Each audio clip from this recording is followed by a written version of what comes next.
వచ్చేది ఏంటో తెలుసా? మరణమే.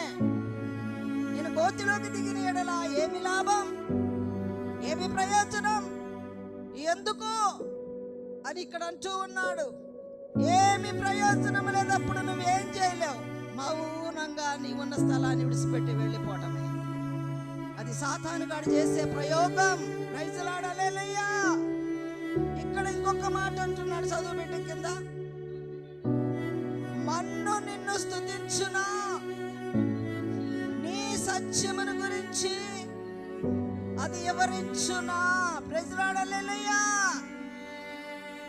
చనిపోయిన తర్వాత ఈ సత్యమైన మాటలను మన్ను స్తుతించదు, అది వివరించదు. మన ప్రాణమున్నంత కాలమే ప్రభు కొరకు బ్రతకాలి, ప్రభు సాక్ష్యం ఇవ్వాలి, ప్రభుతో ఉండాలి, ఆయన మాట వినాలి. కానీ అలాగ మనం వినపోవటం వల్ల మన్ను నిన్ను